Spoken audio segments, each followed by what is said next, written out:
Hi, my name's Louise Digby, registered nutritional therapist, and I'm here today to talk to you about the 5 key reasons why you're struggling to lose weight.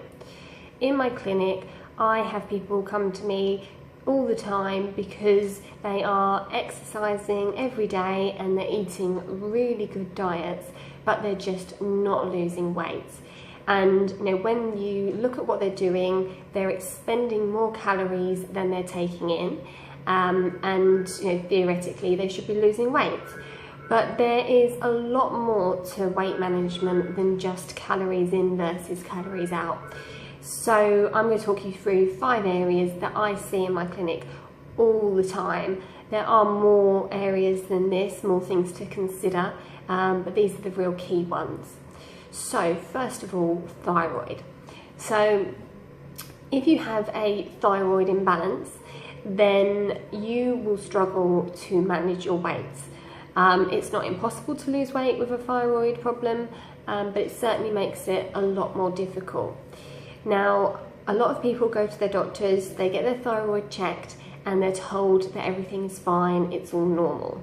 However, when I see people in my clinic and we do a comprehensive thyroid screen because they've got all the symptoms despite the tests they've had done with their doctors, I frequently see that all the hormones that aren't tested by the NHS are all over the place, and you've only got to have a slight imbalance within the thyroid for it to significantly affect your metabolism and ability to lose weight. So I do recommend having a comprehensive thyroid screen, and that's something that you'll really struggle to get through your GP. So unfortunately you might have to go private to get that done.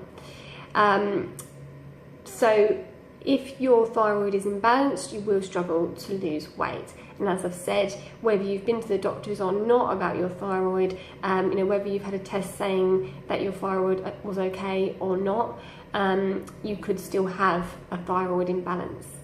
And further to that, if you've had a test and it has shown an imbalance and you've been given medication, you could still have further imbalances, because there are certain imbalances with the thyroid where you might not be able to convert one of the hormones properly. And for you to be able to utilise your medication, you need to convert it into this T3 hormone. So lots of people who have been given medication haven't actually had the problem corrected. So be aware that even if you are on medication, you might still have underactive thyroid. The next area of imbalance is sex hormone imbalance. So the sex hormones are hormones like estrogen, progesterone, testosterone. These are hormones that everybody has, whether you're male or female. Men and women just have them in different ratios. If you have a sex hormone imbalance, this could be many different variations of levels of sex hormones. So it could be that you have high estrogen and low progesterone, or it could be high testosterone and low estrogen, or several other different patterns. So there's lots of different ways that sex hormone balance can affect your weight management, but the key things are that a sex hormone imbalance can affect your thyroid and affect how efficiently that works. So we've already spoken about how the thyroid can impact your weight management. Sex hormone imbalance can change the way your body metabolizes fat and can make you more prone to storing fat. And sex hormone imbalance can also worsen cravings and give you sugar cravings, which is obviously going to make it more difficult to manage the foods that you're taking in. So sex hormone imbalance is a complicated and in-depth area, and I won't go into any more detail than that today. The third area is insulin resistance. So insulin is a hormone that controls your blood sugar, and it's something that we tend to associate with diabetes, but it is certainly something that can be imbalanced in people who don't have diabetes as well. Insulin resistance is basically where your body becomes less sensitive to the actions of insulin. So when you're insulin resistant, you tend to have a high level of insulin in your blood. And as insulin is a fat storage hormone, that's not a good position to be in. So when you have insulin resistance, your body is constantly prioritizing fat storage. And it's only when your insulin drops down that you go into fat burning mode. So insulin resistance will certainly make it more difficult to lose weight unless you change the diet in the necessary way. The fourth area to consider is inflammation. So inflammation is, if you cut your finger, it will swell up and go red. And that's inflammation. It's an increased blood flow to an area to improve healing. And that's a controlled inflammatory response, and that's good. But inflammatory responses can become uncontrolled, and they can be systemic, which means they affect your whole body. And how this relates to weight management is that when someone who is healthy gains a little bit of weight, the fat cells will produce a hormone called leptin, and this is known as a hunger hormone. And what leptin does is it suppresses your appetite and it increases your metabolism so that you lose the weight that you've gained. And that's what happens in a normal, healthy person. If you have chronic inflammation, then your body can be less sensitive to the effects of leptin, and that's known as leptin resistance, and it's very similar to insulin resistance that we've just spoken about. And so if your body is leptin resistant because of inflammation, then your appetite won't be suppressed and your metabolism won't be increased, so you'll just continue to gain weight rather than naturally balancing out as someone who's healthy would.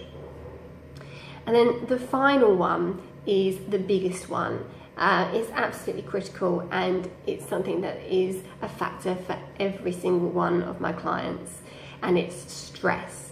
And stress affects these other four areas that we've spoken about, so thyroid, sex hormones, insulin resistance and inflammation. Stress makes all of these things worse and can actually be the primary cause of some of these things in some cases. So we think of stress as being something like pacing up and down, tearing your hair out, shouting at people. But actually, the type of stress that most people suffer with is much more hidden. And a lot of people say to me, but I thrive on stress. I get more done when I'm stressed. I enjoy stress. But just because you do well on stress in the short term doesn't mean that that's going to serve your body well in the long term. And if we compare it to, for example, say alcohol, we often feel better on alcohol, we feel more confident, we have a good time, but in the long term it's not good for our bodies. Stress is very similar. It's very depleting on the body, and in the long term it's going to deplete you of nutrients, it's going to cause systemic inflammation in your body, it's going to change the way your body produces hormones and eliminates hormones, and it's essentially going to put you at greater risk of becoming overweight, and it's going to make it much more difficult to lose weight. So stress is the most common and also can be the most challenging area to address when you're trying to manage your weight. And there's different types of stress as well. So there's stress from work, but there's also emotional stress. There's stress from sleep deprivation, there's stress from doing the wrong type of exercise for your particular needs, and there's also internal stress from things like inflammation and hormonal imbalances. So all of these things are interlinked, and addressing all of them is often what's required to get you losing weight and also maintaining that weight loss. So over the following weeks, I'm going to do some more videos about each of these topics individually and go into a bit more detail. On my weight loss programs that I run, I've got a sort of one-to-one weight loss program that I do here in my clinic in Braintree, and I also run it via Skype as well. And I also have an online program which you can do in your own time without sort of one-to-one support from me. And in my weight loss programs, as well as telling you about the obvious things like sort of the best dietary approaches to use and addressing bad habits and you know, what to eat and when to eat, as well as all of that, you know, the main focus is looking at these areas and balancing the thyroid, the sex hormones, insulin, inflammation, stress, but also several other areas that are absolutely critical to managing your weight in the long term and also optimizing your health, because there's a lot more to weight loss than just losing weight. It's important to make sure that you're going to be healthy in the long term. So that's what my weight loss programs focus on, and if you want to find out more about those, you can see that information at www.LouiseDigbyNutrition.com, and feel free to get in contact with me if you want more information. Thanks for watching, and I'll see you next time. Bye!